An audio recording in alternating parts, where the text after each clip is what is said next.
Once a hero arose to save the world. A young man with a mysterious heritage courageously challenged the darkness that strangled the land.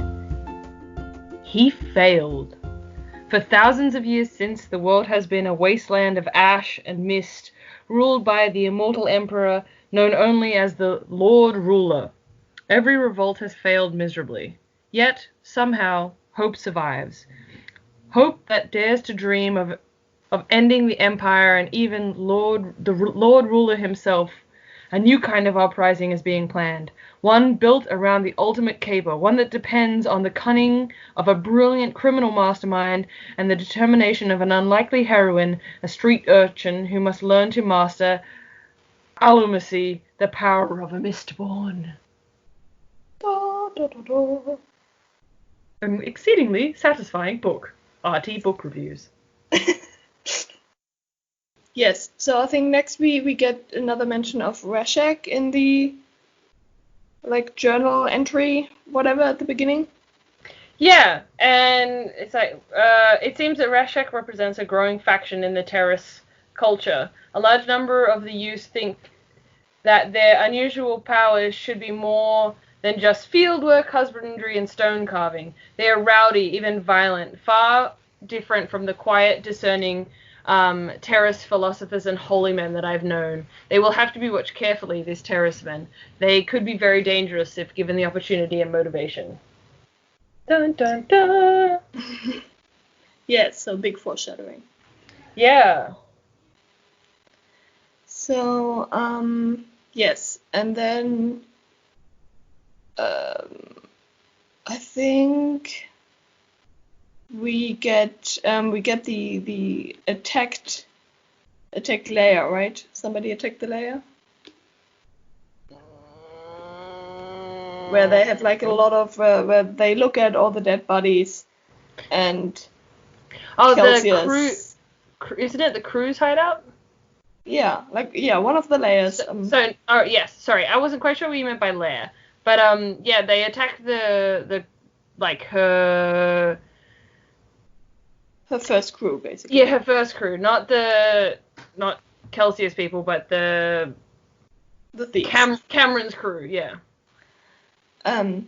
Yeah, so they go there, and I think Celsius slightly worried about Vin, because she's a 16-year-old girl, and there's a big bunch of dead people, and she knew them all, and she kind of feels nothing. Yeah, she does talk about being particularly blank, and that Eulif's corpse, so her one kind of almost friend who betrayed her earlier, somebody had ripped his rib cage open with their bare hands. Yeah. So, Yeah, with the new crew leader's body tied to a chair and tortured. Yeah, and they, yeah, and I think she mentions that if you're on the bottom of the food chain in a city like Lutherdale, you see so many dead people in the streets that don't get removed for days. Yeah. That you're. She's desensitized to it. Much. So Kelsier gets really worried about where Cameron might be. So, because that's right, Cameron's not dead at the start of the book. So they go looking for Cameron to find out if he knew what happened. And he's dead too, right? Yeah. He's also been tortured by the look of it. Yeah. And hung from a hook or something? Yeah. They hooked, I don't know, I think it's his face or something. It's not a pretty picture. Yeah, and this method of execution is reserved for those who abuse allomancy. Yeah. So it could be that the Inquisitor, Obligator from before, caught on that that Vin was manipulating his emotions before, and that they thought that he was the guy that did it. And I mean, seeing how they're all tortured, and the fact that they went out to find the crew also shows that they're definitely on their tail. Yeah, they're at least aware. If they don't think it was Cam, then they probably know it was her. Yeah. Which, seeing how they can sense, or at least the high Prelin can sense if somebody's using Elemency on them, you would think that they would have found out during the torturing that it wasn't Cameron that was the Elemencer. Yeah. So I think that they have a right to be worried, that's for sure. Yes. Which is definitely an important point. Yeah. And we... then I think we have the ball. Yeah. So now we head up to the ball. Which, again, at House Venture. Yeah. Yeah. Sayes goes with her as, like, her man. I don't know. Old school, old-timey people would have their man. Basically manservant. Anyway. Oh, chaperone. Yeah. He's going as her chaperone. Yes. /servant. And I do really like that scene where she arrives at the carriage and then one of the footmen helps her down and she's like, now I get why why men have to hold out their hand for women to get out of the carriages. In this ridiculous clothing, you can't get out of them by yourself. Yeah, basically. Now it makes sense. Like, she always thought that it was such a ridiculous thing that a woman take a hand just to get out of a carriage. Yeah, she's strong and independent, and now she's trapped in her clothes. And she's like, I can't do anything. Yeah, pretty much. And she's not a fan of the high noble woman's clothing. Yeah. She gets introduced to the ball and then absolutely terrified out of her mind, though. Yes, she has like a moment where she's, God, everyone's looking at me and I'm gonna fail at this and then they're gonna find me out and then they're gonna kill me. Especially because she's been trained by her brother to like make herself small and unseen and never to be causing any... Yeah, don't cause a scene, hide in plain sight, don't draw attention to yourself. And now she's like been announced at a ball, yeah.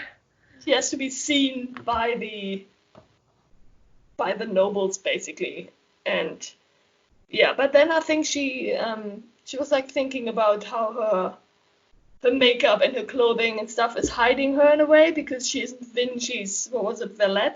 Yes, valet Ranu. So now she calms herself down by telling herself that this isn't me, this is just another disguise, it's fine. Yeah, she's hiding in Val, basically. Yeah. And yeah, she goes through the room, she sits on a single table, which also marks her out as being single, apparently. Yes, so that people can come up and ask her to dance. Yeah, and she uses the excuse of this being her first formal ball not to want to dance. Yeah, with anyone. Because she doesn't know how to dance because Caesar didn't have time to actually train her. Yes, but this is where she meets Eland. Man meat! Well, not really. He's a bookworm. But yes, man meat. He's an absolute nerd. She, like, escapes somewhere and, like, bumps into him where he's also hiding and reading a book, being like, don't tell anybody I'm here. Yeah, so they're both on, like, I think one of the higher floors on a terrace or something. Yeah. And ironically, like, she doesn't want to be a noble woman. She hates all they stand for and everything. And still she's there and he kind of, like, ignores her for his book. And her inner thoughts of just being... He doesn't even notice me. Like, yeah. I'm a fucking noble woman, and you didn't even introduce yourself. Yes, it's very high and mighty of her. Yes, for the fact that she doesn't like being high and mighty. Oh, yeah. Oh, my God. No, this woman is proud. Proud. She is so, like, yeah, in your face. I mean, Val is definitely not her, like, more true self than Vin. But anyway. Yeah.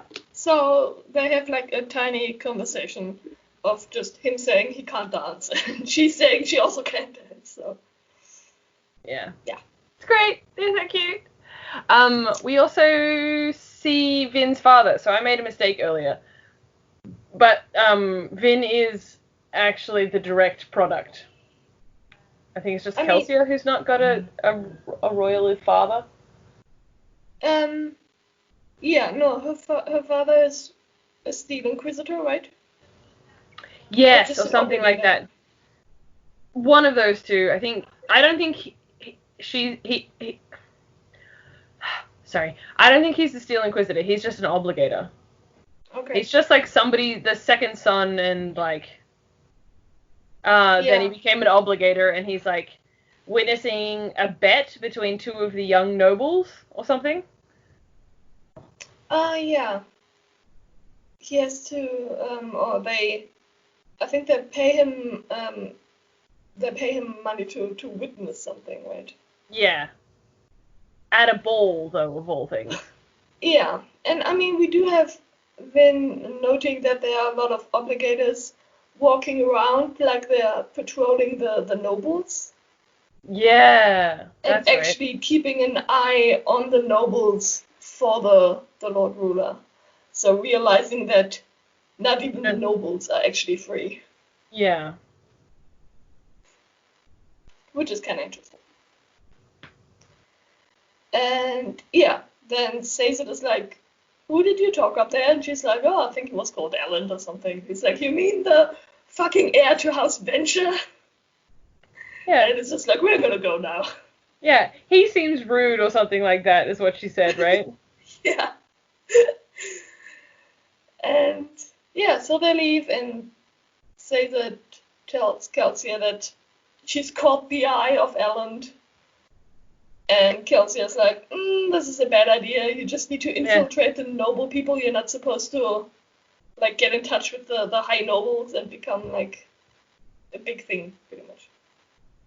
You're supposed to glide between the nobility and not get courted by the most powerful heir. Yeah. And so she's like going through that. She basically gets interrogated by Sazed and Kelsia, and Kelsia like also asks her about the other things that happened and her father and all those kind of things. And then he's like, "I'm out. You're gonna play your role proper. I'm out," and like leaves. Yeah, and I mean she and he tells her to like be less charming to Alan. Just offend him or something so that he loses interest. Just give him one of your scowls. You do so well. Yeah, that one. Yes, that's also a nice scene. Okay. And then we and that's I think when Kelsia like sneaks out. Yeah, and Finn follows him. As she always does. And but this is where she finds that he's going back to, so she left Luthdale and went back from the ball all the way to the estate. So they're not in Luthdale or even close. Oh, sorry, Lutherdale. And so this is where Vin finds out that he's put like giant metal pins, like railroad tracks almost, in the ground. Although I don't think that he put them there. I think they were already there from other Mistborn. I think it's something that Mistborn in general use as like a way to get around. An Autobahn, basically. Fair. So yeah, she finds the magical highway, basically. Yeah, so they can push and pull themselves along, and it makes the trip twice as fast as on a horse, as on a person, as well. Definitely faster than on a person. Yeah. So yeah, which makes it the fastest way to travel in the country, pretty much. Truth. Just flying through the air. With the greatest of ease, a daring young man on the flying trapeze. His movements so graceful, all girls he can please. And at night he's swinging away. George, George, George of the jungle. Anyway, strong as he can be. Okay. Watch out for that tree. Excellent. I think they're higher than trees, though. Yes, so she follows into Lutherdale. She kind of loses Kelsia and just randomly pretty much goes to House Venture, or to the keep of House Venture, and just has a look at it, and then finds that Kelsia is like one roof over studying it. Yeah. Not handy. Finding him there. Well, I think that they were both like, why was Elin talking to her? And then they bugger off to go and see. Yeah, and then, they talk. And she's like, I want to come with you on this mission that clearly you're up to. And he's like, no, it's too dangerous. And she's like, but I want to. And he's like, you know what, fine. Yeah, so this is to go to the Kredikshaw? Yeah, which is a really stupid name for it, because to me it sounds like somebody's name. Like a guy called Kredikshaw. Well, that's just because that's how you feel about all fantasy names. Yeah, but... You've become desensitized. But it's the Hill of 1,000 Spires. Yes, it's where the oh-so-great Lord Ruler lives. Yeah. And, I mean, seeing how all the spires have, like, a metal coating on top, seems a bit risky, I find. Yes and no. I think he's also, like, he thinks these people are on his side, right? Yeah, I guess. Oh, and we also have Calcia showing Vin how the ATM works. Yeah, God metal. He has the stolen ATM with him and gives her, like, a tiny bead. Yeah. And I really like the idea that it shows you just, like, enough of the future to completely win against any enemy, pretty much. It shows you just a few seconds, yeah. And then he also takes the ATM, and then it kind of nullifies itself, because... They're both seeing the future. If everybody sees the future, then it constantly changes. And it gets blurry and makes them sick. Yeah, and then you just get nothing out of it anymore. Which makes sense.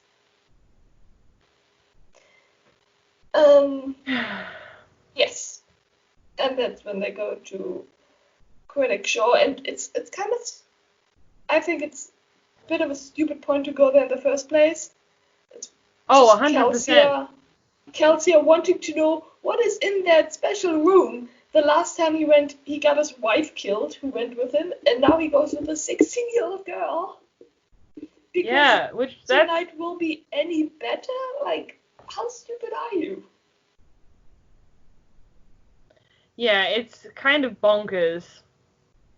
And they don't, like, go in. They're not, like, sneaking in. They fight their way in.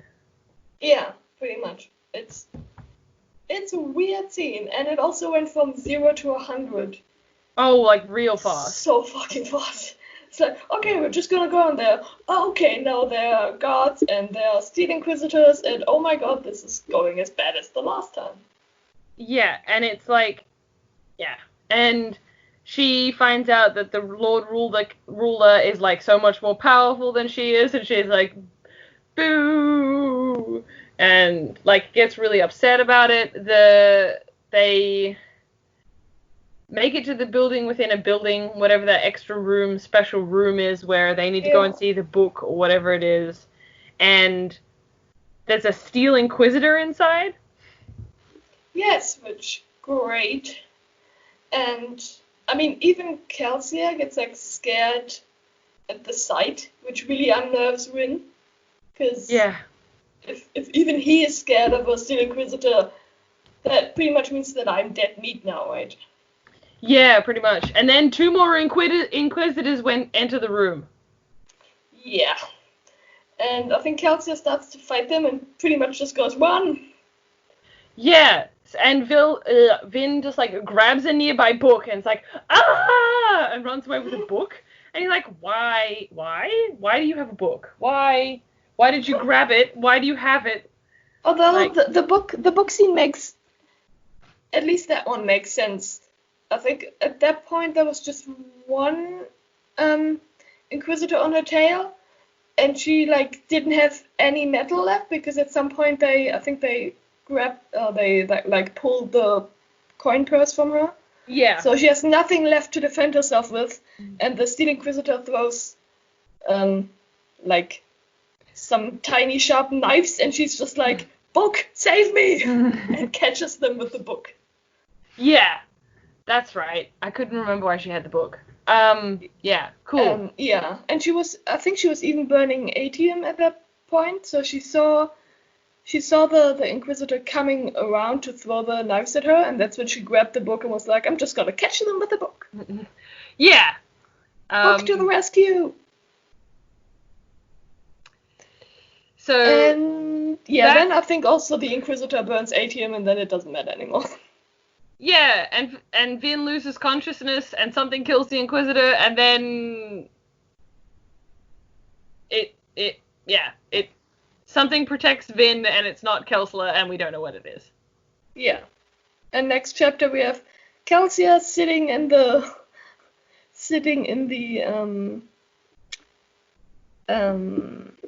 clubhouse, basically talking to some of the other crew members, going, well, I made it out alive, and she kind of hasn't showed up yet, and that kind of sucks. Yeah. And then Sazed walks in with her.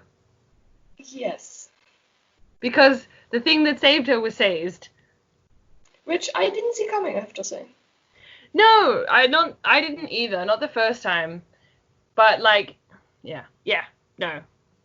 Yeah, I mean, we have the whole crew giving Kelsey a lot of shit about going in there in the first place and taking Vin of all people too. Like, you remember what happened last time? Yeah. And he's still super stupid about it. Like, he's still, I needed to know what's in that room, and just, yeah, he's being a dick about it, really. Yeah, did you catch on to what was in the room? I mean, other than the book. I mean, there was an altar, right? Yeah, there's an altar and there's, like, religious paraphernalia. Yeah, which, I mean, didn't give me much at the moment. No. I was more excited about the book that made it out of there. Yeah. And Sazed is, like, super excited about that book, too. Yeah, 'cause nuts. So, yeah, we have Sazed pretty much tending to her wounds. And then I think she loses 2 weeks or something to unconsciousness and healing. Basically. She's like chewing pewter burning pewter the whole time. Yeah. And yeah, then she wakes up. Then we have, well, Spook, who apparently is now Spook. I don't know what he was called beforehand. Because Calcia gave him a new name. Yeah, I don't remember what he was called before that. He didn't really have a name before that. Well, yeah, Calcia basically goes around renaming people, apparently. And we also get the small bit about Spook being at her bedside for a lot of those 2 weeks. Yeah, a little OTT. Going, possible second man-made? One for each identity. Yay. Yeah, and we have Calcia showing up at her bedside and just going with the simple, I'm sorry. That's good. Heartfelt. Worth it. Yeah, I don't know. I thought there could be a bit more sorriness, seeing how she almost died. So nothing really. Yeah, I mean, they get the book, which is important later, but, Yeah, he just wanted to see what's inside. yeah, it's important. You got to see what's on the inside. I mean, it's what I keep telling the police guys, but they still insist I can't just cut open people. But how will you learn? Exactly. Yes. So they're in the clubhouse, right? And somebody comes in letting them know that there are Scar executions happening. Correct? Yeah. So the crew watch as Scar are being murdered and their blood is emptied into the fountain so that the fountains are red with their blood. Yeah, which, I mean, makes for a really good incentive to like get the morale up, because I think a lot of people are questioning the mission. Yeah. And now Kelsey is like, see what they do to us. We have to fight them. Yeah, well, it definitely, he starts advocating more and doing more to, like, get their shit together, right? Yeah. And yeah, so where... I think people are on board now, once again. Yeah, they're like, oh shit, that's right, everybody gets murdered if we don't do it. So, alright, then we get the chapter heading that's from, that has, I think I finally discovered why Rashek resents me so much. Blah, blah, blah, blah, blah. He didn't think that an outsider could be the hero of the ages and so he believed that I've tricked the philosophers and that I wear the title unjustly. He thinks it should be one of their own that saves the world because it's their myth. Wah, wah, wah. Wah, wah, wah, wah, wah, wah. So we have, everybody's at the club shop trying to, like, plan out their next move. Yeah, we have Vin and Kelsey are finally getting to some 11th metal business. Yeah. And we also, I think we also get more about furry chemistry, and Vin does some practicing shit. Yeah, she burns gold as well, but it doesn't really do anything. It's only when the gold and the atium are used to make melatium, you know. Which is the 11th, right? Yeah, the 11th metal. Alright. It's supposed to be the opposite to atium, right? Yeah. Yeah. So basically, but then, the question is, why would you even burn gold? If it doesn't do anything, then, like, gold in itself is kind of useless for elemency, right? Yeah, and I think that's the point, is that it looks pretty, but it doesn't serve them any purpose. Oh, wait. Oh, okay, so that's not quite right. So gold is the internal temporal pulling metal. It allows an allomancer to see who they could have been in the past had they made different choices. But does she see that, though, in that scene? Yeah, but I don't think it's, like, anything exciting. Okay. I don't remember that part. Yeah, and she hasn't actually made a lot of, like, big choices at this point, so I don't think there's much for her to see. Okay. Like, a lot of things have happened to her, but not a lot of it's been her choice. But it also seems like this should be... Like, this is probably a metal you don't want to use that often.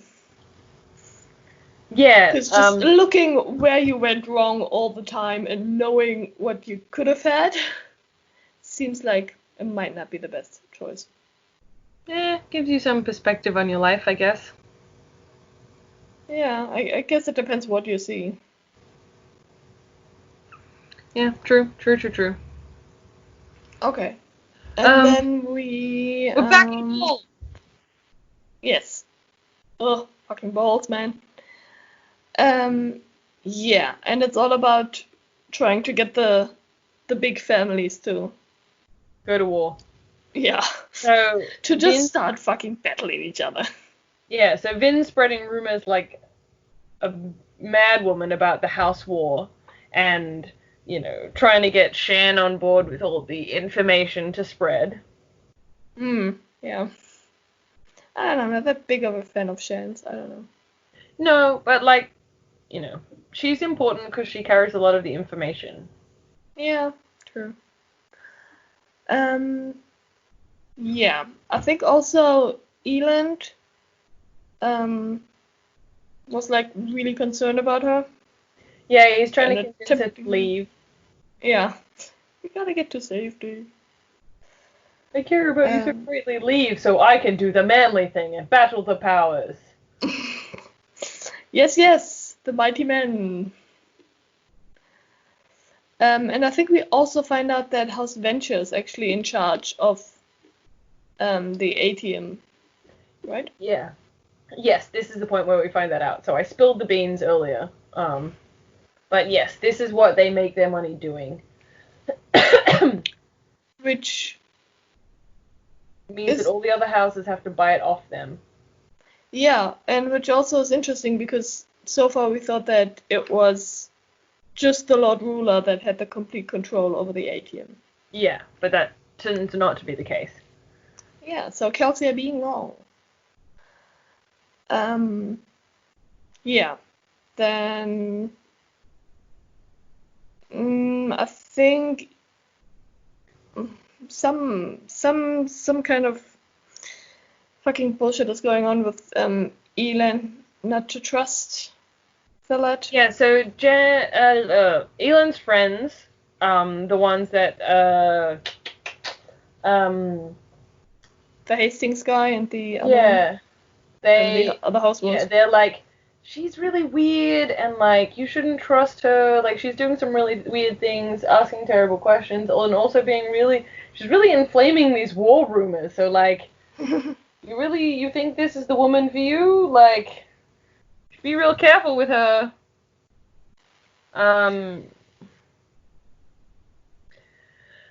That's when Elon's dad like calls him into the office too to have a chat with him about this woman. Yeah, and he's been spying on her, right? Or he's going to spy on her, something like that. Yeah, because he intends to marry Eland off with somebody else, right? Yeah, because alliances. It's important. And also we meet that other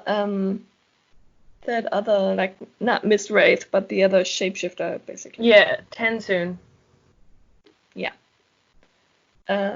Which is still like it's an interesting idea, but also now I kind of have the feeling, oh my god, everybody could be somebody else. It just puts so much more weight on everything. Yeah, like who do you trust? Yeah, pretty much. I mean, Trust it's not like no she one. doesn't already have trust issues, yeah. Well, she doesn't know. Anyway. So, yes. They will marry him off for great power. So then they can crush the Hastings house when war does start. Because everyone is expecting a war between the families now. And the lad is definitely being spied on at some stage, but... Yeah, so it's actually by Eland's friend. And his friend's like, the carriage keeps leaving with nobody in it. So basically, she gets in the carriage, they start heading out of town, she like peels out and like goes to the clubhouse and does Mistborn things and spies on people. And yeah, and the guy like busted into a carriage, realized that the carriage was empty, and he's like, she's a spy! Yeah, and then Eland is like, okay. So he gets himself some spice too. Yeah. Which is just weird. Yeah. I mean, trust issues all around, basically. Yeah. And then we have a bit more of the journal, right? Vin is reading the journal. Yeah. And she's she's reading the translation of what they now know as Alendi's logbook. Yeah. And there isn't any more. And she's disappointed to find out that, like, the book just kind of, like, ends after Kwan's betrayal. Yeah. So a lot of people betraying people. Yeah. So Sayes goes on to explain fur chemistry yet again in detail, and she tries to burn one of his minds, which I find... So basically she swallowed part of his knowledge, and later they have to go and get it again, and that kind of just grosses me out. Yeah, it is weird. The whole concept of that is just weird. Yeah, anyway, so she tries to burn it, and it doesn't burn quite the same, but it doesn't burn, like, too differently, and she could do it if she wanted to, but she doesn't. Just feels weird, and I think she gives him one of the earring, her sister's earring that her mother, like... Okay, I think we should cover that off. It's not mentioned here at all. But Vin is especially good at one of the...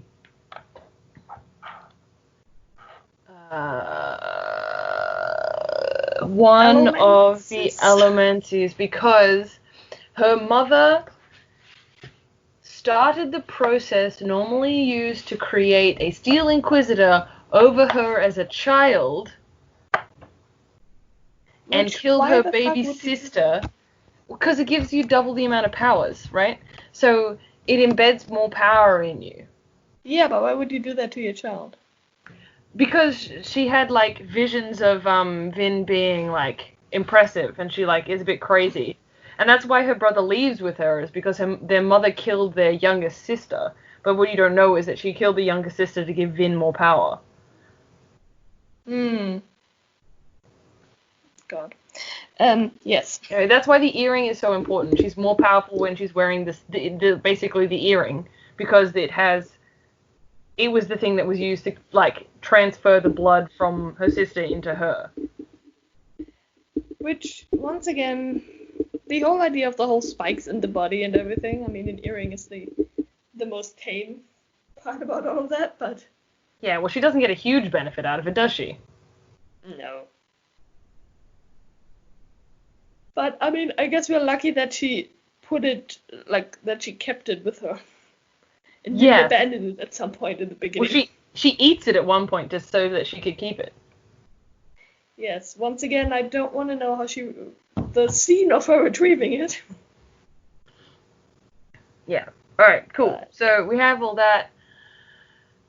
Kelsa comes back to the estate. Everybody's at the estate, going over a very detailed map with Marsh, who's now, so I don't know that we mentioned that he's spying for them in the obligators. He's been accepted as an obligator and is spying for them. Yeah, I don't think we mentioned that, but... Oh well. I mean, yeah, they have, like, spies and infiltrators kind of everywhere, at least one. Yeah. So one of the other fucking the city. Name the city for me. Lutherdale, like, urchin Cruz gets murdered again by the Ministry. That's what Marsh tells him, and Vin starts freaking out, thinking they're still looking for her. Which they probably are. Yeah. And then Kelsia is unable to sleep, and then has a chat to Sayes about the truths of the Benedette? Or the Bennett? Truths the of the Bennett, Bennett. I think. Yeah. Like a bonnet. Yeah. The truth of the bonnet. As a religion, Yes. to try and convert him. Once again, lots of conversion attempts.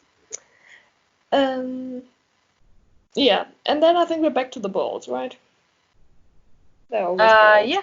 But we also have a pretty big quote from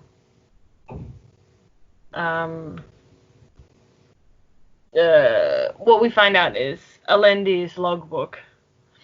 So most of the terrorismen are not as bad as Rashek. However, I can see that they believe him to an extent. These are simple men, not philosophers or scholars, and they don't understand their own prophecies. Don't understand that their own prophecies say that the hero of ages will be an outsider. They only see that what Rashek points out, that they are ostensibly superior people and should be dominant rather than subservient. Before such passion and hatred, every good man can be deceived. Yeah, so the good old we are the master race. Yeah, but the hero is not of the master race, and therefore he can't be the hero. Well, obviously. Yes. And then we're going back to the fucking balls. Yeah, so this is the last ball. Yeah. So this is going to be the last ball for a while. And everybody's real icy with Vin. Yeah, not that popular anymore. And, I mean, everyone is pretty much, since it's the last ball, everyone's trying to cover their allegiances, right? Making sure they're in with the right people and ready for whatever family war is gonna break out. Yeah, basically. Everybody's like, her house is too small and it's too dangerous to, like, partner with. It doesn't offer anything. Not even, like, people. So, showing their true colors, just going by power and not giving a fuck about her anymore. Yeah. And Vin and Eland have a very, like, brief conversation where he, like, cuts her down real hard. 'Cause asshole. We need some drama with the man meat, basically. Yeah, of course. But, you know, we've always got Spook as a backup. Yes, good old Spook. Unknown real name. And then, oh, no, it's not Shan that's the, informant. It's this other chick, Kliss. Yeah. She's the informant. Oh, that name had me, like, in stitches the first time. And she tries to blackmail Vin. Oh, yes. Yeah, no, she does. I mean, not really that great, because that's kind of how she finds out that she's the informant, right? So, yeah. Kind of giving herself away there a bit, I find. Yeah, so Vin basically pays her with a fancy sapphire necklace to get the goss, because, you know, she has no information to trade. So Kiss is like, well, hand over some money. And she basically says that Eland will be the first person murdered in the house war. Which, I mean, it's quite a big piece of information for her to know, still, I find. Yeah, it's a pretty big deal. And then Vin ends up using her allomancy powers on Kliss, to get all of the information that she can. Yeah, so, I mean, it seems like she could have not bothered with the necklace, if she wanted to. Well, you kind of have to start the conversation. Yeah, I guess. But the big thing is, it seems to be that Eland and his two friends from the other houses will be murdered when his dad removes the number of guards. So it's an inside job. Great dad. He's gonna get the Dad of the Year mug. Nah, he wanted an aggressive son who was a power broker and, you know, commanding of a room, a general, not a bookworm. Yeah, not to mention that he's planning a rebellion from within, so... It's probably worth getting rid of him. Probably. Yes. And, of course, we have Vin being in not my man-made mode. Mm-hmm. So, she pretty much just goes to the rescue of the man, which I think was a great scene. Of just being like, Eland trying to send her away earlier, and it's just like, please, you should be happy she's in town to save your fucking ass. Yeah, and so there is two people who can shoot things and two people that can be, like, have pewter. So there's two people that are super strong and two people that shoot stuff and two Mistborns, one of whom turns out to be Shan from earlier. Yeah, Once again showing her great character. But, I mean, Eland doesn't have any elemency, right? Mm-mm. So, did they He's a really normie. need... Yeah, so why did they need 6 assassins to kill him? I think that everybody was just trying to assassinate all 3 of the friends at the same time on the same day. It was just a mistake. Yeah. Well, we have Vin basically going in and kicking fucking Shan's ass, which I didn't. Hands it to her! And kills the bitch. Yeah, and they do actually use ATM as well, so it's like high stakes. Yeah. Yes, Shan is no more. Saving the day, saving her man meat. Giggity giggity goo. Oh. Yes. Okay. I think she makes her wounded escape at the end, right? Yeah, and heads back. Yes. Once again, Sazed has to be like the nurse. Yeah. Puts her back together. Burns the dress. Yeah. Which, probably the right choice. Bloody dress. And we get a fight between Kelsey and Vin, right? Yeah, everybody's like, why did you save him? And she's like, he wants a revolution as well, and he knows what's going on. Like, he could rule instead. Yes, but then he's a noble, and nobody likes nobles.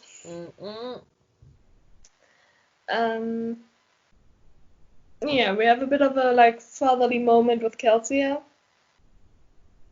Yeah, he tells her about his time in the pits, right? Yeah. And yeah, and we get the interesting part about the Inquisitors, right? Yeah. They can see through the copper cloud, which is the theory we had before. So the copper cloud is like to hide you from the Seekers. So basically just whenever they burn copper, right? Yeah. Yeah. Okay. Yes, which, I mean, she didn't use any copper in the beginning, so it wouldn't have mattered there, but it would explain why they still have the Inquisitors on their trail, basically. Yeah. Yes. And then I think we have Eland also finds out about about all of them hiding there in their secret clubhouse. Yes, him and his friends like figure it out. Which, I mean, also apparently didn't die. Yeah, no, everybody was saved. Vin did a really good job, but you know, what do?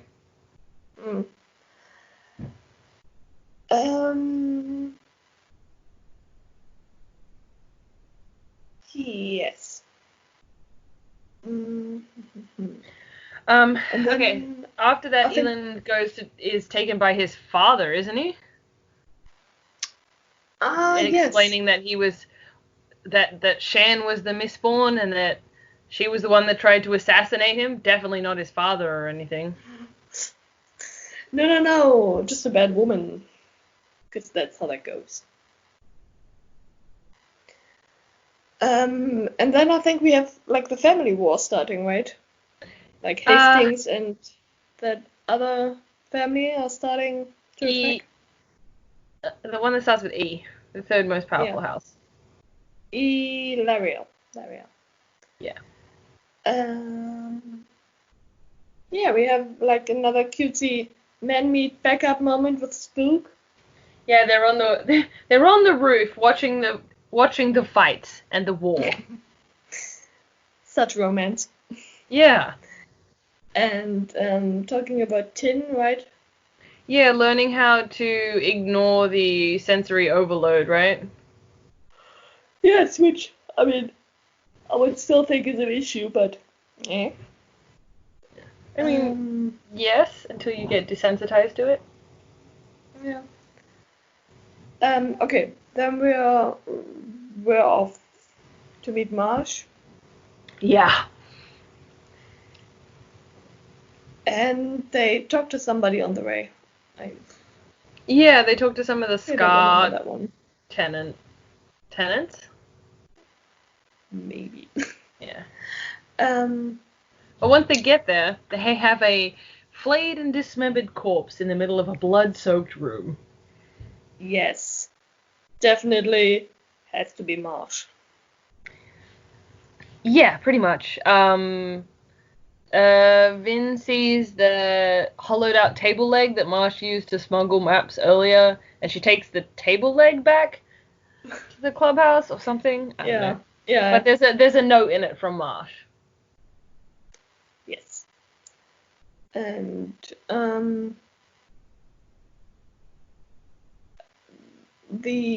I think the entire group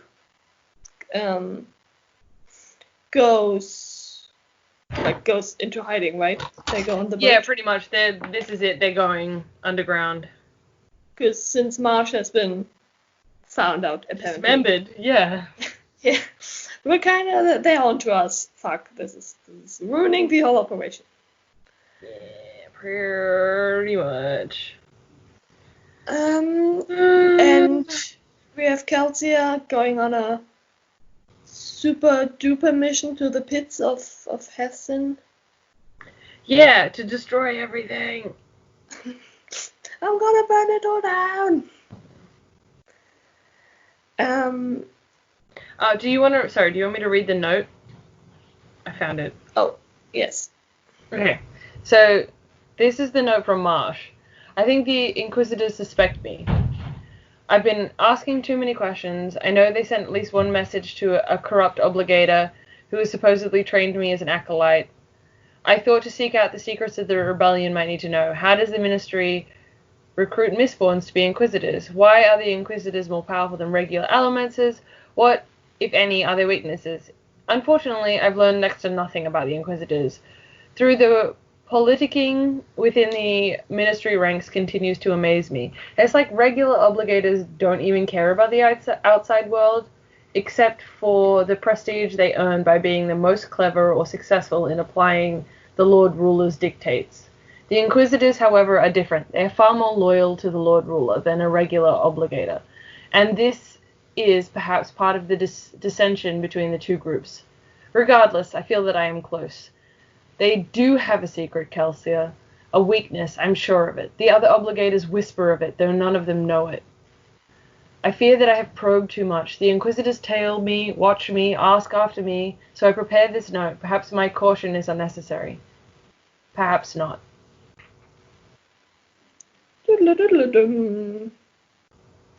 Marsh being on the right track. Yeah. Marsh is a pretty switched on character. He's like one Marsh. of those side characters that if the book was about him, there would be no question. Yeah, and to be fair, he's super important in the end, so. So important.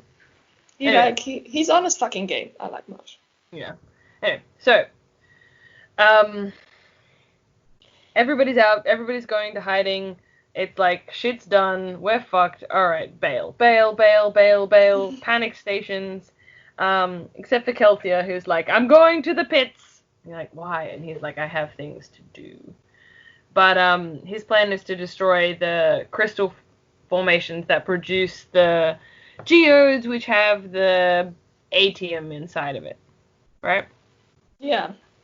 No one asked how any of this makes sense. It's fine. Well, when the plant blooms, then it has a flower. That flower creates a fruit, and inside of that fruit there's a seed, and we want the seed. Yes, which is metal.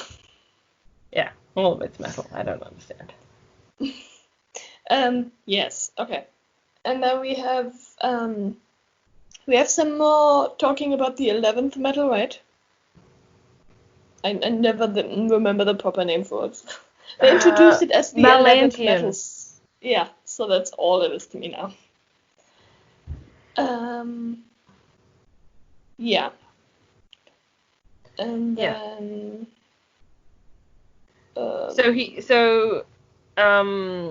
Kelsier comes back, he's destroyed the pits. Woo!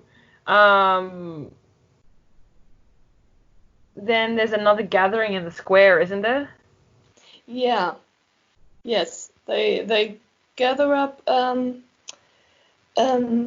they go to the square where they have like prisoners in carts, right? Yeah, and Spook's in one of the prison carts. Yes. And we're basically on a rescue mission now. Mm. And there we have an Inquisitor showing up. Yeah. Dun, dun, dun. Basically, Kelsier ends up with a fight with the Inquisitor. Hem runs Yes. off to get more of the army to fight. Doxson prevents Vin from joining the actual fight, so she assists Breeze in manipulating the soldiers' emotions, trying to make them, like, terrified and, like, all that shit. And then Eland appears and is trying to get into the fray, looking for Val. Of course he fucking is. Because he had spies on the house and he knows that all of them are there. Yeah. Anyway, the reason Yes. that Spook is in the cart in the first place is that they finally tracked Finn down to being a part of House. Renee. Yeah. Renault. So, you know. Yes. And then we have like dramatic fight between Kelsier and the Inquisitor, right? Yeah. And they use a range of weapons. No, sorry. They're doing like hand-to-hand combat where like soldiers are firing at them, right? Yeah. And I mean the Inquisitor gets like really badly injured and he just doesn't mind at all. It like doesn't phase him. He finds it hella entertaining. Yes. Which just shows once again what a fucking big obstacle an Inquisitor is. Mm-hmm. Yes, we have. I think then the Inquisitor also tries to attack Eland, right? And Kelsier is like, not man-made!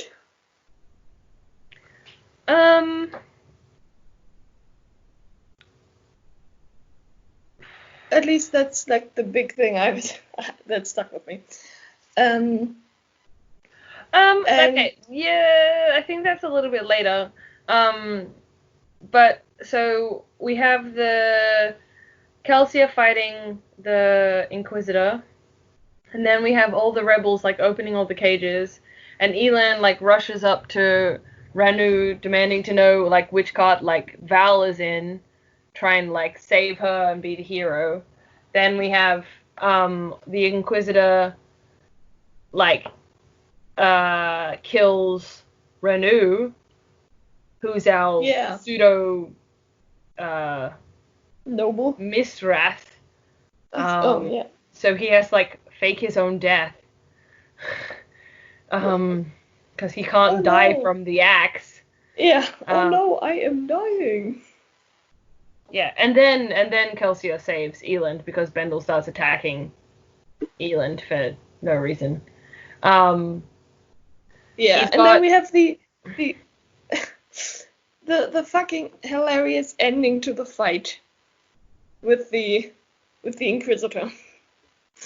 It's just I imagine it so fucking funny in my head of Kelsier like hitting him with the stone so fucking hard that a spike just got stuck into a piece of wood and he couldn't get away. Yeah, and then he gets rolled over by a cart, right? Yes, it's just in my head it just looked so hilarious, like the Inquisitor trying to get his own spike out of the wood. Yeah. I mean, that's a hell of a way to go. It's also, like, a really odd way to end this fight, like... Yes. But I guess they couldn't give too much away about the Inquisitors yet, right? So yeah. They had to find some way for the fight to end. Yeah. But I think eventually Kelsia, like, decapitates him, right? Yeah, yes, Somebody's that's the losing a next, head. that's, sorry? Somebody's losing a head. Yeah, so he uses his own obsidian axe. I think that's like that's the big deal, is the axe, to decapitate the Inquisitor. And then the Lord Ruler shows up. Yeah, which once again, just out of left field, 0 to 100. Hey, let's throw the Lord Ruler into this. Well, I mean, he lives there. But Yeah, that's cool. but So one of Ham's thugs and like 4 other people like jump in front of Kelsia, like being their supporters. And one of the thug thrusts a spear into the Lord Ruler, as well as the spear of one of his like comrades. And the yeah, Lord and he's Ruler's just like, he just kind of like spikes. swats the people away and just keeps walking up to Kelsia. Please, people, are we still on spikes? Yeah. This is so last year. Yeah, and the Inquisitor arrives and just like mows down everybody else. Like mows down. Once again, it's just one Inquisitor just fucking murdering everybody. Yeah. And the Lord Ruler just like backhands Kelsia and kills him. Which, I mean, with one hit. Yeah. Well, gotta say. I mean, we find out later, but it seems to be that he used allomancy and fur chemistry. Right, yes. Because he being the super special guy, having all the powers. Yeah. And then he just super, like, nonchalantly takes out the spears. And goes like, yeah, hey, you need a toothpick there. Yeah, and then he's like, just kill all of the Scar. Yeah, which, I mean, sure, why not? We just Inquisitors everywhere trying to kill people. Yeah.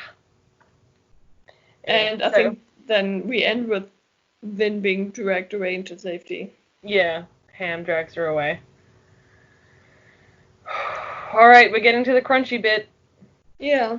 I have to say, I was sad to see Kelsia go. I wasn't surprised. Like, yeah, I think he was so suicidal from the get-go. Like, yeah, but I think it's also become such a cliche of the teacher of the hero needing to die at some point. Yeah, to be honest, I wasn't 100% sure at this point who would be the hero. If it was, like, the perspective of Vin was just as the student and, like, she'd come to be important in, like, later books. Because I thought Kelsler was going to be the hero of this book. When I read it, I knew there were 3 books, so. Yeah, I did know that part too, but I don't know, I had the feeling, or at least for me, once they established him as, like, her mentor in a way, it felt like she was going to be the hero, he's going to be her teacher, and as in all these stories, he's going to have to die. I kind of expected that at some point. It's just such a cliche by now. Yeah. But yes, Kelsia being gone, very sad. Very sad. I feel like you need to take that sarcasm back. No, yeah. I was sad to see him go. I actually liked him, even though he was a dick sometimes. Yeah. I mean, he had a lot of issues. Yeah. And, well, as we all do. Okay. Then we have, I think Sazed is leaving, right, to inform the other keepers about all the news. Basically, but so Vin and Sazed speak for like a long time about Kelsia because there seems to be this like religion that's growing up, like popping up around him and the things that he's done. Yeah, another religion. Yeah, kind of. Like, maybe Kelsia's learnt a lot from all of the time he spent with Sazed. And so, and the crew is, like, splitting up and going each person's going their own way, and Sazed is going back to Terrace to live to give the knowledge back to the keepers, so that everybody's there. Yeah. And then sorry, yeah. Yeah. Then we have Kelsia appearing to someone. Yes, very like Jesus after he has been crucified. He appeared to like a single man in the mist just a few hours after his death. Which doesn't sound like an unrealistic story at all. Not at all, but I think that's important. Kelsia in the mist. Anyway. Yeah. And the crew realized that that's Kelsia's plan, like from the get-go. Yeah. Which also confusing plans. Yeah, we have so they all head down to the warehouse, right? Yes, and that's where they find all the weapons. Yeah, they've stockpiled like all of the weapons, and then there's Orsier, which is like the name of the guy who was playing Lord Renault. Yeah, but he's just wearing Kelsia's bones. Yes, not creepy at all. No, but it kind of gives it an extra level of mysticism. Yeah, Orsier talks about like Kelsia's plan. He needs the crew. He's like showing them that Kelsia had like written them a letter saying that this was the plan. Orsier gives Vin like all the atium that's left and the 11th metal, right? The 11th metal and the flower. Yeah, flowers. What's the flower from his wife, right? Yeah. But I don't know. Yeah. So now it's like, maybe we don't abandon the plan. Yeah. So they just basically start giving. Just giving up the weapons, right? Giving out weapons, left, right, and center. Like, who wants a weapon? You get a weapon. You get a weapon. You get a weapon. Everyone gets a weapon. Yeah, and then Vin is just like, you know what? I'm gonna eat all the fucking medals. Yeah. I don't get it, but yes, she goes and eats all of the metals and then goes to the secret room. And honestly, I still don't think that a daily ingestion of various metals is healthy for a body. I mean, probably not, but they don't live long enough. Nobody knows the long-term side effects. True, they just die before anything bad happens. That's good. Yeah. So, Vin's in. Yes. We're finally getting to the fucking showdown. Vin just going in and she's like soothing the guards to. Yeah. Doesn't she like convince them to go and join the rebels? Yeah. She just goes in and is like, you guys do something else for a while. Yeah. She is high on medals. And then she gets in the building within the building. Yeah, the like credit show. Yeah. Yes, and she like tricks the Inquisitors. Yeah, she tricks one of them and like blinds one. Yes. And she definitely is like throwing around her glass dagger. Yeah, that's right. So she's like throwing metal dust into the air because they don't have eyes anymore. So they're basically going off like what the metals are in her stomach and stuff like that. Like that's what they can see. And she's like, I'm gonna throw this glass dagger because you can't see it because it's not metal. And like she's like, dust here, dust here, dust here, glass dagger, slice, stabby, stabby. Yes, it's definitely a cool scene. Yeah. Yes. Then she manages to go back into the room with the altar, right? Yeah, and it's covered with like rugs and fur and skin. And she sees an old, bald man sitting by the fire. Yes, true. And then I think she gets caught, right, by the Inquisitor? Yes. Because just tricking and blinding them wasn't enough. No. They're formally still blind. fucking Inquisitors. Yeah. But then once he's got her, he like turns around and goes, Lord Ruler, can she live so that I can use her against the carton of orthodoxy? Which is the Obligators, right? Basically, yeah.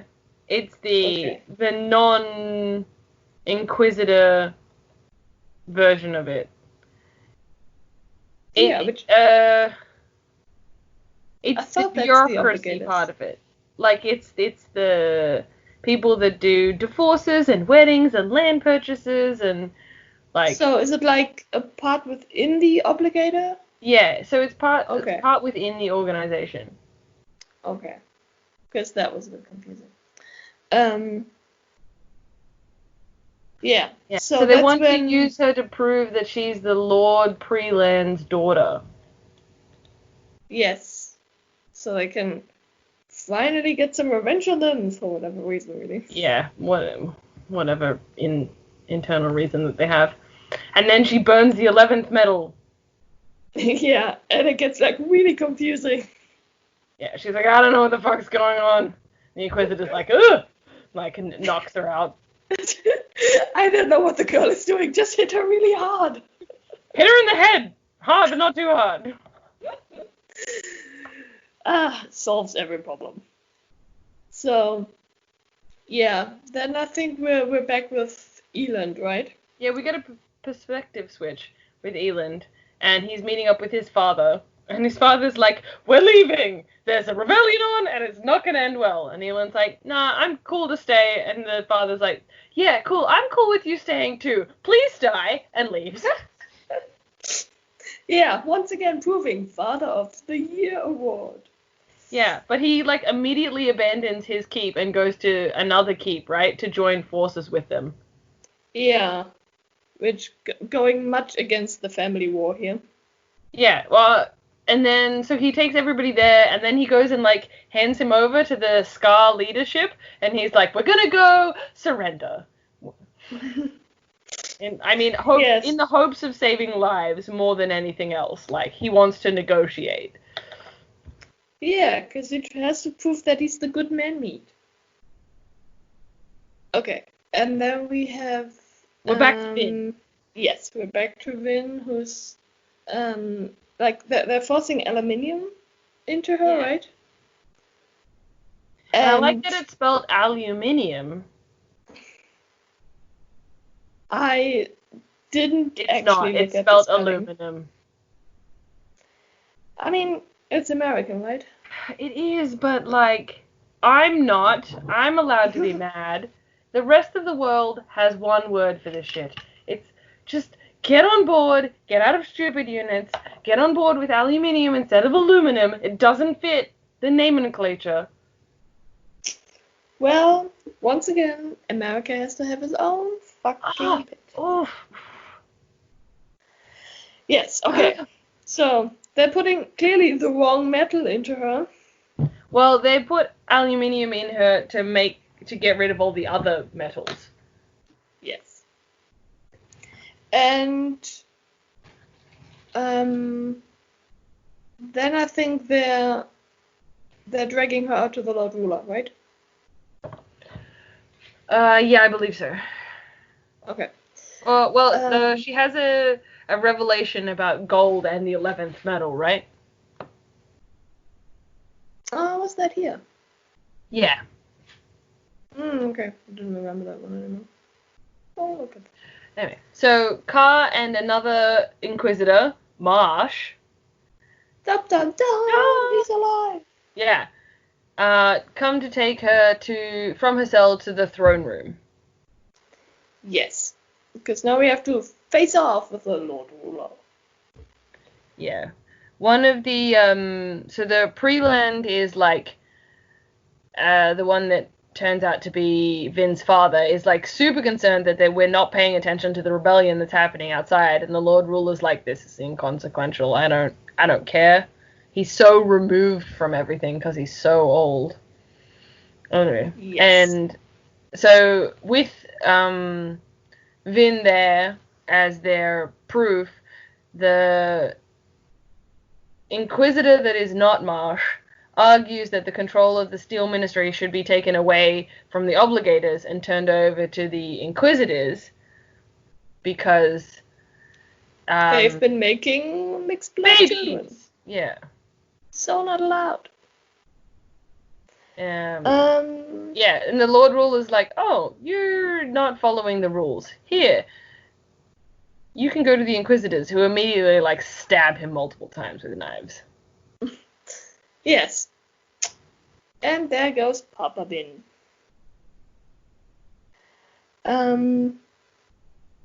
Yes. And then I think hold on, we're back with the others, right? We leave Vin again? Yes. Yes, okay.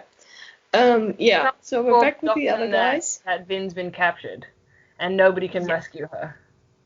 We need a rescue mission. Yeah, but basically the keep, the one starting with E, has fallen, but keep Lacal is holding, and the Scar soldiers bring in Eland then, bound and with a sack over his head. Yes. And then Eland gets basically told going, Finn is captured. Yeah, basically going, we have to do a rescue mission. Yeah. Yeah, I think then we're back with Vin again, right? Or did I do anything else? I don't think so. Vin gets, we go back to Vin's perspective, right? Yeah, and I don't get why the Lord Ruler didn't just kill her then and there. I don't know either. I don't think he cares. He's so old, he doesn't give a shit about anything. Yeah, I mean, he puts her back in a cell, even though I would have thought he's just gonna be like... Yeah, I would have thought he's just going like, just kill her and... Yeah. I don't think he cares. Like, I genuinely don't think he cares. I guess. Maybe he wants to die. He's just going through the motions. But anyway, so Vin is back in a cell, and then we find that Sayes has been thrown in the adjoining cell, because he didn't get to leave either. Sayes has swallowed pewter, and uses it to make himself stronger, and breaks free of his bindings, and saves himself and Vin. Yes, because Sayes to the rescue! Yeah. But because he used most of his powers like last time to rescue Vin, and he hasn't been able to accumulate enough stores, he's like done within a few minutes. So they need to go and get some medals. Yeah, I think then they do get into a fight, right, with a couple of soldiers. Yeah, and she's doing like hand-to-hand combat. She's got 2 down, but then she gets incapacitated. But then Elin arrives! Then me to the rescue. Yeah. So they all engage in a fight, which is kind of great, and they're like doing it, fighting, and then they start to lose because there's just more and more soldiers turning up. And then Vin sees all of her stuff and sees all of the metals and goes and like chugs a bunch and then just like wipes out the rest. Once again going, let's just eat all the fucking metals in my hand. Yeah. Well, if it doesn't work, then we'll see. And I love the fucking scene of Vin basically just going, Elend, you go get yourself to safety. This is not a place for man. Well, I mean, Vin actually asks Sayes to do it because she doesn't think that Elend can do it. But it's just great of the whole, you know what? I know you want to be the big strong man, but this is very dangerous, so why don't you go home, dear? Yeah. Alright. Very much enjoyed that one. So, Vin heads up to the throne room. Yeah. Oh, and we also get that, the last journal entry, right? Yes. And okay, So the last journal entry is, such are my fears as I scribble with an ice-encrusted pen on the eve before the world is reborn. Rashek watches, hating me. The cavern lies above, pulsing. My fingers quiver, but not from the cold. Tomorrow it will end. Daddle-a-dum. Diddle-a-dun, diddle-a-dun, diddle-a-dun, diddle-a-dun. Alright. So. Yeah. Vin Yes. is outside of the throne room. The Scar Rebellion is coming down hard on the palace. Yes, and we're still on the whole, fine, the Inquisitors are gonna get all the power now. Instead of the Obligators, basically. Yeah, like they're really hung up on that. Yeah, I don't know why.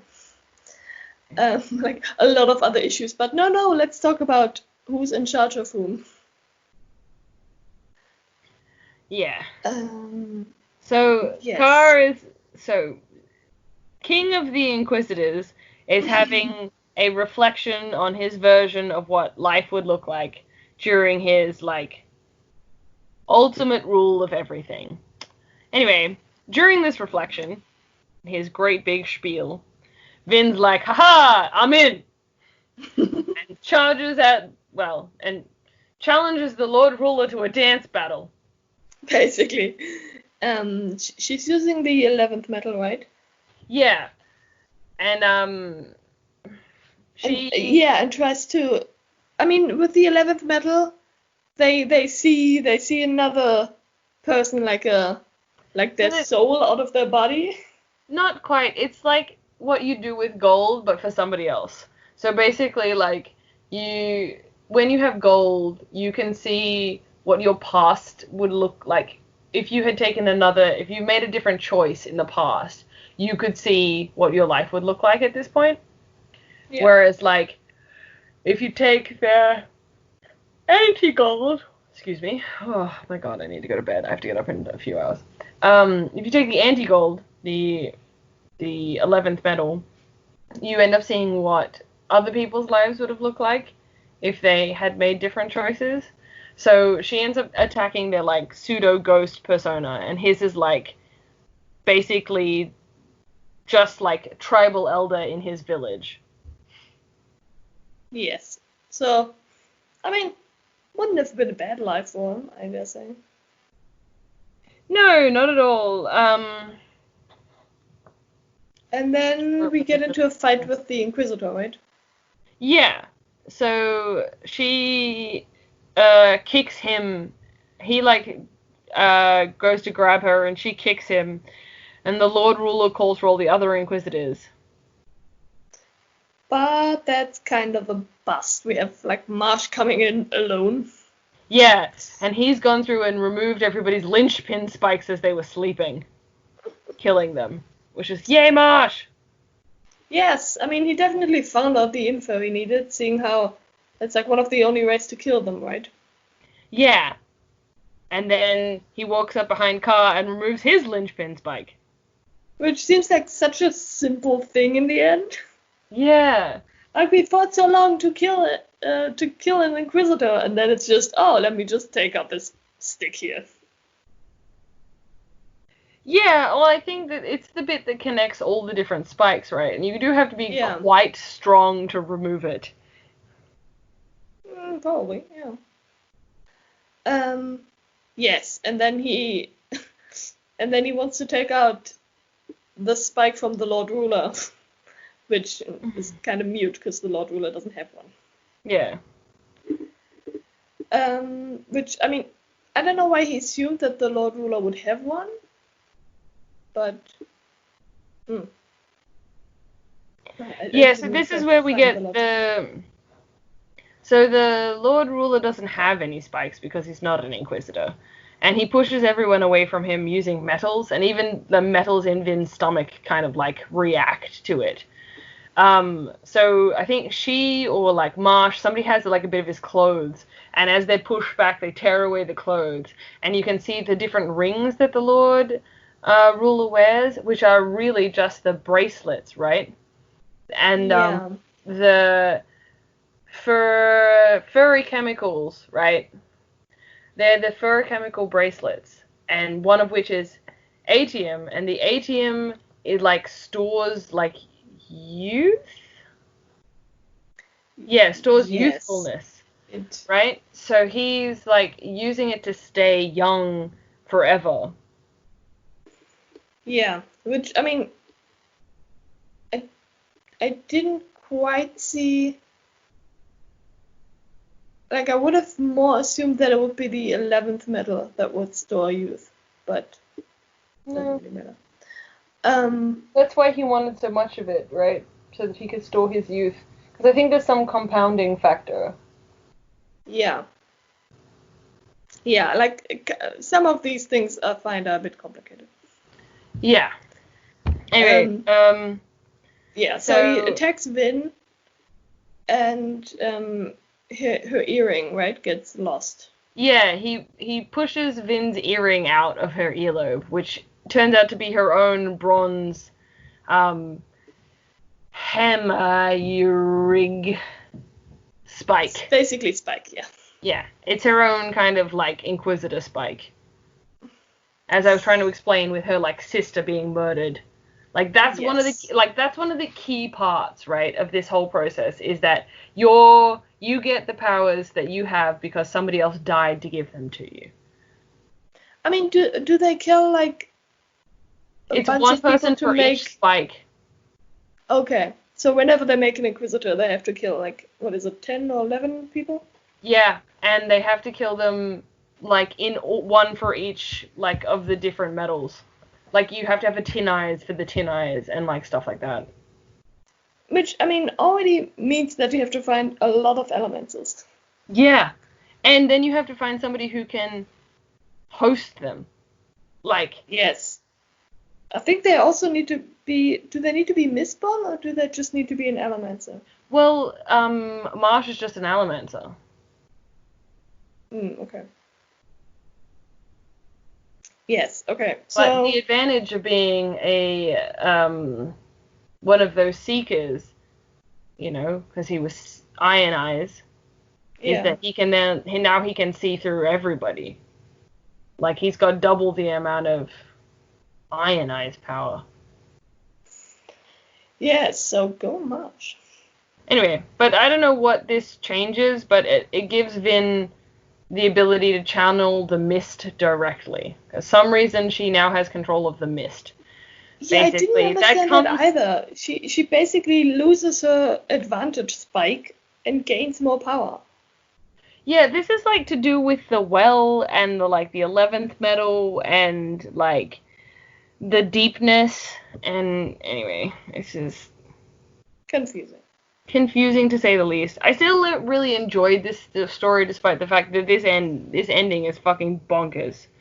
Yeah, I mean I did too, but there were definitely a couple of moments where I was like, wait, let me read that sentence again. Maybe it makes sense the second time.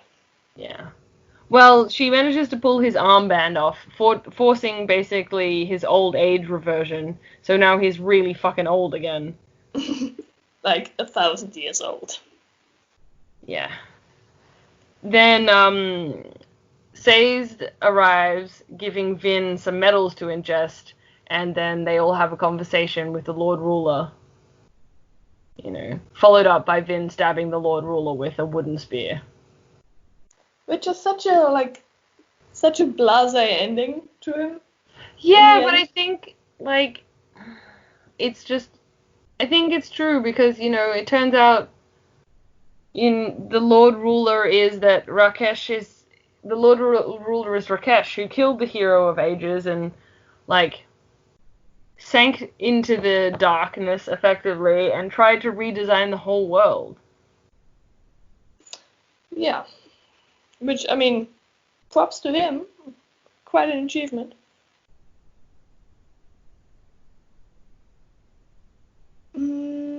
So we get a name now for what all of the creatures are, too, in the epilogue. Oh, yeah, right. We do have the epilogue. They are the Kandra. Yes. That's the one I can never remember. Which, I mean, yeah. it is a cool thing to have like sentient mist wraiths, effectively. But I don't know. It adds a bit of weirdness to the whole point where you can never be sure if a character is really that character of there may be a secret Kendra. I don't know what that will do in the future with the other books. Well, in the other books you get to meet more of them, and they don't actually like working for people, so there's not that many of them. Okay. Yeah, and I think they're also talking a bit more about the deepness, right? Yeah, so, like, the deepness is considered the evil blight of the world, prior to the Lord Ruler, when it was created by preservation, used to snap the people in anticipation of what is called Ruin's release.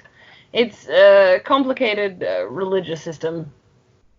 Yeah, and definitely went over my head. There was too much of it, honestly.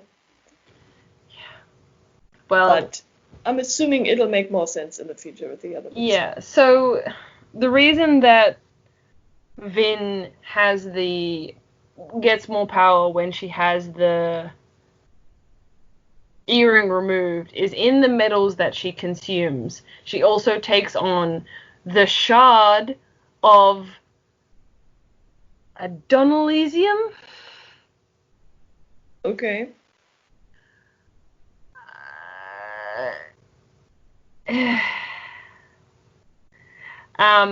Yes. So basically, it's like two halves. It's basically the yin and the yang kind of thing. There's preservation and there's ruin, right? And she takes on preservation while the Lord Ruler has ruin, and that's why she has the ability to, like, fuck around with him. I think. Because they are two corresponding, like, parts. Yeah. Okay. I mean, yeah, there's definitely a lot of interesting building up behind it. It's just sometimes I feel they could have explained it a bit more simple. Yeah. Look, it was complicated, and even as a English as a first language speaker, it's a complicated novel. But the idea is that it, like, challenges you to think, right? Yeah. Which, I mean, yes, I definitely felt challenged. Yes. So at the end of the book, we basically get our man-made romantic ending, right?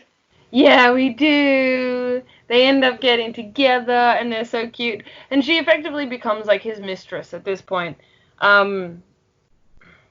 Which, like, okay, it leads to a bit of an issue in the second book, because she's like, I don't want to be your wife, because, like, then you need somebody who's, like, royal and proper and good to be your wife, like women should, and I am a badass who, like, kills people in the nighttime. And he's like, but I want you to want me! You know. Anyway, I just feel like it's, like, legit relationship problems that you would have if one of you... Because Elend takes over as the Lord Ruler, effectively, because he is actually the most equipped to do the lording thing, because he was lording to a lesser extent, but of one of the largest houses, you know, and all the different people. So he has the lording skills.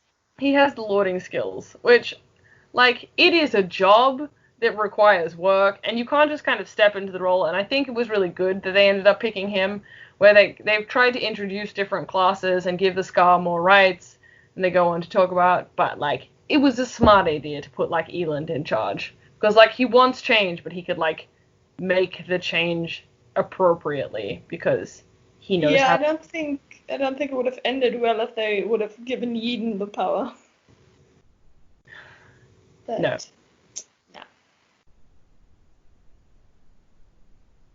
Yeah. So that's pretty much it. Yeah. So, well, what do you think, having gone through it again? I mean, I really enjoyed it. I think it's really good. If there are graphic audiobooks for the other ones as well, I think I'll go with them again. Do it. This is pretty good.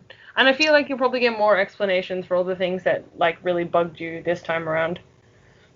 Yeah, so I'm definitely hoping about a bit more info in the next ones, because I do like the whole system that that he set up in those books. I do like all the ideas he has. I just wish that sometimes he would have explained them a bit simpler, because they're really complex ideas and they're sometimes super hard to understand.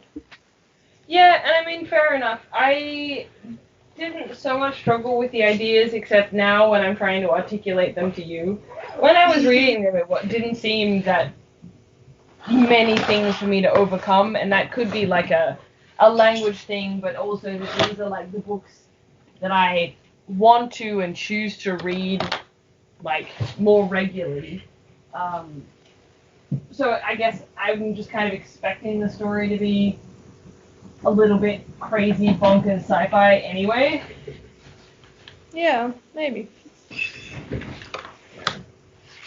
So yeah, I guess maybe that's part of it. I just suspend my disbelief a little bit more than you do.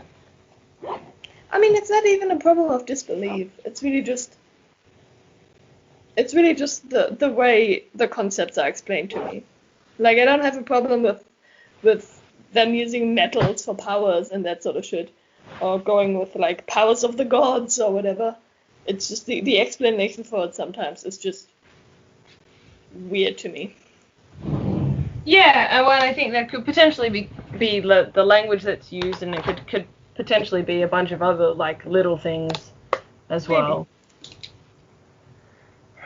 Well, at any rate, good book. Go out and read read it. it. Book, great book. Confused, but still good. Would recommend. Please read. I've actually recommended this one a couple of times, outside of just to you. Well, and if you're listening to this somewhere where there's a comment section, why don't you send us a message? Maybe you can explain something better than the book did. Oh yeah, better than we did. Yes, explain the shit to me. I will be very grateful.